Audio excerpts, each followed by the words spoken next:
오늘 우리에게 주시는 하나님 말씀 요한복음 1장 35절서부터 42절에 있는 말씀 같이 함께 한 목소리로 봉독하겠습니다.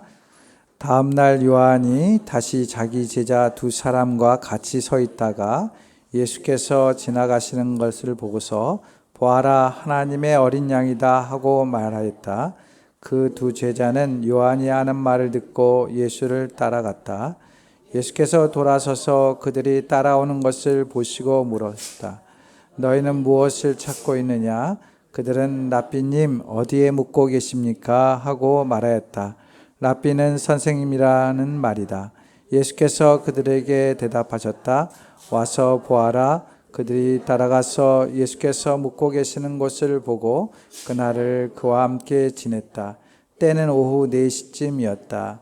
요한은 말을 듣고 예수를 따라간 두 사람 가운데 한 사람은 시몬 베드로와 형제가 아닌 안드레였다. 이 사람은 먼저 자기 형 시몬을 만나서 말하였다. 우리가 메시아를 만났소. 메시아는 그리스도라는 말이다. 그런 다음에 시몬을 예수께로 데리고 왔다. 예수께서 그를 보시고 말씀하셨다. 너는 요한의 아들 시몬이로구나. 앞으로는 너를 게바라 부르겠다. 게바는 베드로 곧 바위라는 말이다. 이것은 주님의 말씀입니다. 하나님 감사합니다. 아멘.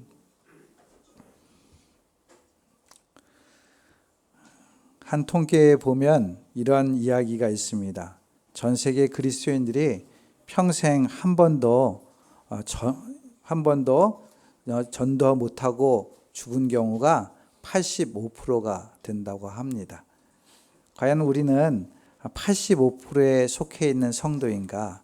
아니면 15%의 성도들처럼 예수님을 전하고 전도하는 삶을 살았는가?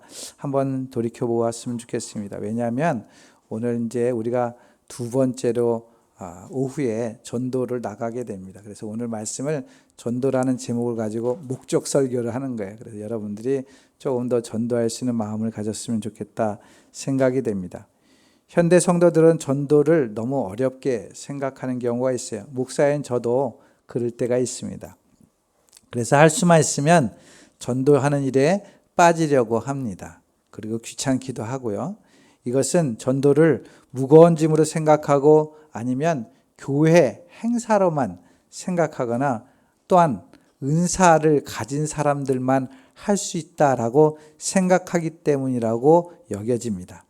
그러나 우리가 분명히 알아야 될 것은 전도는 은사이기 전에 예수님이 마지막 유언, 명령을 하신 말씀이셨어요.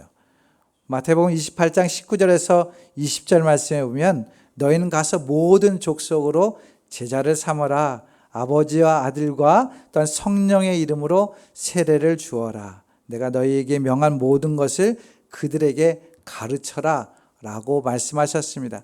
그런 사람들에게 내가 세상 끝날까지 함께 하겠다라고 약속해 주셨습니다. 뿐만 아니라 전도는 교회 행사가 아니라는 것이죠. 교회의 사명입니다. 마태복음 4장 19절 보면은 예수님께서 사람들에게 이렇게 이야기합니다. 나를 따라오너라. 나는 너희를 사람을 낚는 어부로 삼겠다라는 것이. 누구나 다 나를 따르는 자는 사람을 낚는 전도자로 삼겠다. 그래서 우리는 모두가 사명자라는 것이에요. 사명은 곧 축복인 것입니다. 하나님께서 나를 불러주셔서 사명을 주신 것은 그 안에 축복을 주기 위하신 것입니다. 많은 교인들 중에는 건강한 신앙생활을 하시는 분이 있어요. 또한 교회들 중에서 건강한 교회들이 있습니다. 그러한 교회들은 무엇을 하냐? 늘 그 안에 전도의 삶이 있는 것을 보게 됩니다. 우리 팔당 공동체도 건강한 교회로 서기 위해서는 늘 우리 삶 속에 교회가 전도하는 사명을 이루어야겠다 생각이 됩니다. 예수님도 본인이 내가 온 목적이 있다고 그랬어요. 그 목적이 무엇이냐? 바로 나는 전도하러 왔다라는 것이에요. 마가복음 1장 38절 말씀에 가까운 여러 고을로 가자. 거기에서도 내가 말씀을 선포해야 하겠다. 나는 이 일을 하러 왔다라고 했어요. 말씀을 전하는 일을 하기 위해서 오셨다라는 것이죠. 오늘 우리는 주님의 일에 함께 동참하고자 합니다. 오후에 두 번째 전도를 나갑니다. 지난달에 한 번 나갔고 이번 달에 한 번, 매주 나가는 것도 아니고 우리는 한 달에 한 번, 셋째 주일에 나가기로 했습니다. 얼마나 귀한 일입니까? 이것이 저는 바라기는 형식적인 일이 되지 않기를 바랍니다. 왜냐하면 전도라는 것은 나에게 주신 구원의 기쁨을 알리는 것입니다. 전도는 구원의 기쁨과 감격이 있는 사람들이 행하는 것이죠. 역설적으로 우리가 전도하기를 꺼려 한다는 것은 단편적이지만 우리 안에 구원의 기쁨이 없다라고 이야기할 수도 있을 것 같습니다. 어떻게 생각하면 구원의 기쁨을 잃어버리고 교회만 왔다 갔다 하는 일은 고통스러운 일이에요. 힘들잖아요. 집에서 쉬고 싶지만 여러 가지 일주일 속에 열심히 일해서 바쁘고 분주한 가운데 살았지만 이 주일만큼은 좀 육신적으로 쉬고 싶지만 하나님 앞에 구원의 감격을 없는 사람들은 그러한 마음을 가질 수 있겠습니다. 그러나 우리가 주님 앞에 구원의 감격을 얻은 사람은 늘 밤이나 낮이나 오늘 찬양한 것처럼 주님을 소망하며 내게 주신 사명을 위해서 기쁨으로 감당하게 된다라는 것이죠. 그래서 구원의 기쁨이 넘치는 사람은 전도합니다. 또한 전도하는 사람은 구원의 기쁨이 새롭게 넘치게 되는 것이죠. 예레미야 선지자는 그가 이렇게 고백하고 있는 것을 보게 됩니다. 예레미야서 20장 9절 말씀에 이제는 주님을 말하지 않겠다. 다시는 주님의 이름을 외치지 않겠다 하고 결심하여 보지만 그때마다 주님의 말씀이 나의 심장 속에서 불처럼 타올라 뼛속까지 타들어가니 나는 견디다 못해 그만 항복하고 맙니다. 전하지 않을 수 없다라는 마음이죠. 물론 예레미야 선지자의 상황은 좀 달라요. 국가적인 멸망 속에서 하나님, 예수님, 하나님의 복음을 전하고 말씀을 전하지 않으면 죽어가는 심령들이 있기 때문에 절박한 심정으로 전합니다. 그러나 의미적으로는 구원의 역사를 이루시는 주님을 전할 수밖에 없다라는 것을 절박하게 선포하고 있는 것이죠. 구원의 기쁨을 맛보면 자랑하고 싶어서 견딜 수가 없습니다. 우리도 그렇지 않습니까? 뭔가 좋은 일이 있고 또한 좋은 곳이 있으면 막 전하고 싶은 마음이 생기지 않습니까? 하다못해 식당도 자랑하지 않습니까? 맛집이라고 해서 우리 자녀가 좋은 일 있으면 자랑하기도 합니다.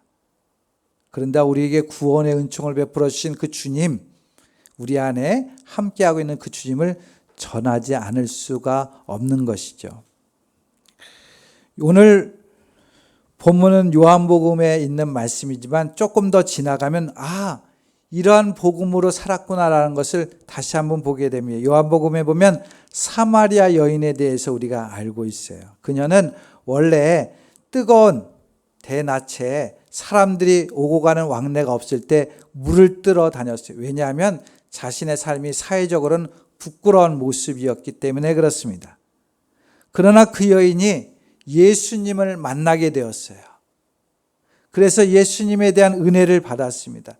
구원을 경험했어요. 그래서 물동이를 내버려 두고 동네로 뛰어나가서 예수님을 보라고 외쳤던 것을 보게 됩니다. 예수님을 만난 이후 그의 삶이 사람들을 꺼려하는 것이 아니라 오히려 사람들 앞에 담대하게 나가서 오히려 예수님을 증거했다라는 것이죠. 사랑하는 성도 여러분, 전도는 믿어달라고 사정하거나 구걸하는 게 아닙니다. 내가 만난 예수님을 담대하게 증거하는 것이죠. 구원의 기쁨과 확신을 가지고 전하는 것이에요. 거기에는 어수룩함도 있어요. 부족함도 있어요. 그러나 내가 만난 주님, 그 은혜를 함께 나눌 수만 있다면 그것으로 만족한다라는 기쁨이 있는 것이죠. 그 가운데 놀라운 역사가 이루어지는 것이에요. 사마리아 여인, 아무도 인정받지 않은 여인, 누가 무슨 말을 하더라도 그 말에 대해서 신뢰받지 않은 여인이었지만 그 여인이 예수 그리스도를 만나고 증거했더니 그 동네의 반응은 이렇게 일어납니다. 요한복음 4장 30절 말씀에 사람들이 동네에서 나와서 예수께로 갔다라고 이야기하고 있어요. 그 여인이 전했는데, 전에는 멸시하고 조롱했던 여인인데 오히려 그 여인의 말에 신뢰하고 예수님을 만나러 갔다라는 것입니다. 놀라운 역사가 이루어진 것이에요. 어떻게 이런 일이 경험될 수 있습니까? 전할 때 일어나는 것이죠. 예수님을 만나서 그 만남의 기쁨을 전할 때 일어나는 것이에요. 예상치 못한 일은 믿음으로 행하면 이루어지게 된다라는 것을 이 사마리아 여인을 통해서 우리는 알게 됩니다. 말 한마디만 여러분들이 건네도 놀라운 일이 일어나는데 우리는 그 말을 전하는 일을 못하기 때문에 그렇습니다. 로마서 10장 11절에서 14절 말씀 보시면 이렇게 말씀합니다. 성경은 그를 믿는 사람은 누구나 부끄러움을 당하지 않을 것이다 하고 말합니다. 유대 사람이나 그리스 사람이나 차별이 없습니다. 그는 모든 사람에게 똑같이 주님이 되어주시고 그를 부르는 모든 사람에게 풍성한 은혜를 내려주십니다. 주님의 이름을 부르는 사람은 누구든지 구원을 얻을 것입니다. 그런데 사람들은 자기들이 믿은 적이 없는 분을 어떻게 부를 수 있습니까? 또 들은 적이 없는 분을 어떻게 믿을 수 있겠습니까? 선포하는 사람이 없으면 어떻게 들을 수 있겠습니까? 여러분들이 전하고 선포하고 나아가야지만 사람들이 듣고 믿을 수 있게 된다라는 것이죠. 사랑하는 성도 여러분, 우리도 전하는 사명을 감당할 수 있는 우리 팔당의 공동체가 될 수 있기를 바랍니다. 오늘 함께 읽었던 본문에서도 누가 전도를 했다라고 이야기하고 있습니까? 안드레입니다. 안드레가 전도한 이야기가 나오고 있어요. 원래 안드레는 누구의 제자였습니까? 세례 요한의 제자였어요. 세례 요한이 보라, 세상 죄를 지고 가는 어린 양이다. 예수님에 대해서 증거했어요. 그 말을 듣고서 안드레도 예수님을 쫓게 됩니다. 예수님을 따르게 됩니다. 그리고 예수님과 하루 동안 함께 지내게 돼요. 그리고 그분과 이야기를 나눴겠죠. 그 이야기에 대해서는 나오지 않지만 그가 예수님을 계속 교제하고 예수님에게 배움으로 인해서 그 삶이 전환됐어요. 그리고 나서 제일 첫 번째 행한 일이 무엇입니까? 예수님 만나고서 행한 일이 뭐예요? 그 형 베드로에게 가서 예수님을 전하는 것을 보게 됩니다. 가장 가까운 사람, 형에게 가서 전했다라는 것이죠. 본문 41절 말씀, 이 사람은 먼저 자기 형 시몬을 만나서 말하였다. 우리가 메시아를 만났어. 하루를 지나면서 이분이 구원자라는 것을 경험했어요. 믿음이 생겼어요. 그래서 가장 가까운 형에게 만났다라고 전하고 있습니다. 그랬더니 베드로도 예수님을 따르게 된 것이에요. 우리의 죄와 문제와 모든 인생의 문제를 해결하신 분 메시아 예수님이라는 것을 증언했습니다. 우리가 전도를 어려워하는 이유가 어디에 있습니까? 이 말을 들으면서 생각할 때 단적으로 표현하면 안드레처럼 주님을 만난 분명한 체험이 없기 때문에 전하지 못할 수도 있겠다라는 생각이 들어요. 아니면 만나긴 만났는데 확실한 그러한 믿음이 없기 때문에 전하지 못하지 않은가 생각이 됩니다. 단지 예수님을 만나면 우리가 도덕적으로 윤리적으로 착하게 되는 거야. 이 정도만 생각하기 때문에 교회 다니는 사람들도 있어요. 내가 좀 더 바르게 되기 위해서, 내가 좀 더 세상 가운데 인정받는 교양 있는 사람이 되기 위해서 교회 다니는 사람들도 없지 않아 있습니다. 그러나 우리가 생명의 주님, 구원자 되시는 주님 메시아를 만났다라는 그 믿음을 나갈 때 우리는 복음을 전하지 않을 수 없는 것이죠. 사랑하는 성도 여러분, 주님을 만나셨습니까? 여러분들은 주님을 만나셨습니까? 안드레처럼 예수님을 만난 그런 체험을 가지고 있습니까? 그렇다면 주님을 전하는 사명을 감당하는 저와 여러분들이 되어야 할 것입니다. 전도하면 신앙이 자라나게 돼요. 믿음의 확신을 얻게 됩니다. 전도자에게 주신 이점이 있는 것이에요.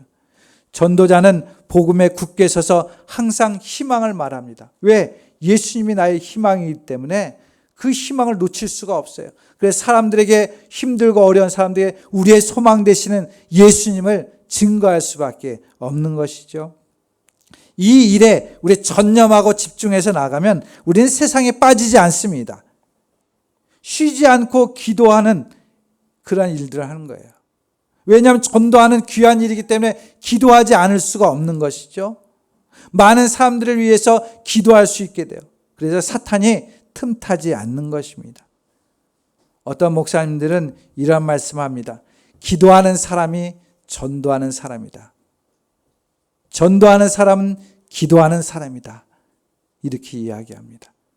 전도하게 되면 당연히 기도할 수밖에 없어요. 한 영혼이 소중하기 때문에 기도할 수밖에 없는 것이죠.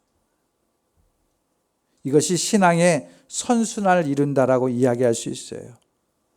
우리의 신앙에 병드는 것은 전도하지 않기 때문에, 우리에게 가진 은혜와 축복이 내 안에만 있기 때문에, 흘러가지 않기 때문에, 순환되지 않기 때문에 병들 수밖에 없는 것이죠. 전도하는 사람 날마다 마음에 기쁨이 담길 수밖에 없어요. 왜냐하면 거짓으로 전할 수 없기 때문에 그렇습니다. 내 안에 기쁨이 날마다 살아 넘치기 때문에 전하지 않을 수 없기 때문에 날마다 그 일들을 감당하기 위해서는 기도해야 되고 신앙생활을 더 열심히 해야 되고 그렇게 되는 것이죠. 사랑하는 성도 여러분, 여러분들이 언제나 하나님을 전하는 일에 힘쓰므로 해서 여러분들의 신앙이 더 강건해질 수 있는 그러한 축복이 되기를 바랍니다.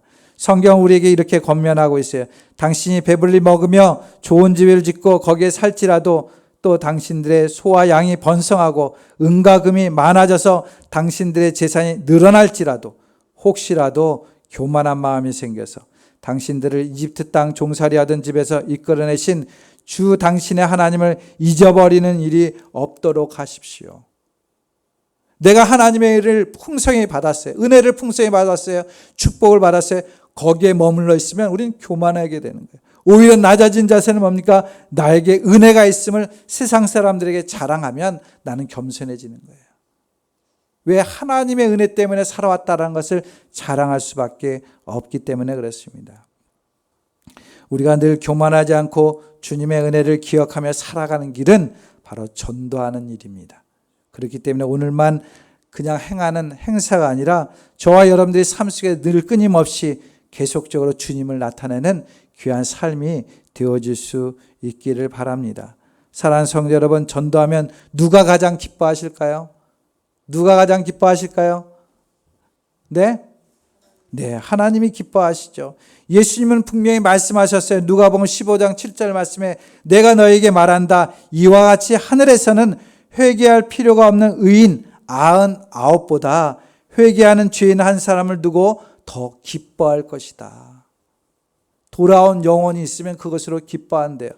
그러기 위해서는 우리가 전해야 되는 것이죠. 이처럼 우리가 생명구원의 일을 우선하면 하나님은 최고로 기뻐하십니다. 그렇기 때문에 하나님은 전도하는 자들에게 더 큰 능력으로 우리를 채워주십니다. 마가복음 16장 16절에서 17절 말씀, 믿고 세례를 받는 사람은 구원을 얻을 것이요 믿지 않는 사람은 정죄를 받을 것이다. 믿는 사람에게는 이러한 표징들이 따를 터인데 곧 그들은 내 이름으로 귀신을 쫓으며 새 방언으로 말하며. 전도하는 사람들에게는 귀신을 쫓는 능력, 방언의 능력들이 덧붙여진다는 거예요. 왜? 전하기 위해서는 능력이 필요하기 때문에 하나님께서는 주신다는 것이에요. 또한 전도하는 자들에게는 주님의 기적과 치유와 축복과 보호와 형통의 손이 우리와 늘 함께 하신다라고 말씀합니다. 사도행전 11장 21절 말씀, 주님의 손이 그들과 함께 하시니 수많은 사람들이 믿고 주님께로 돌아왔다.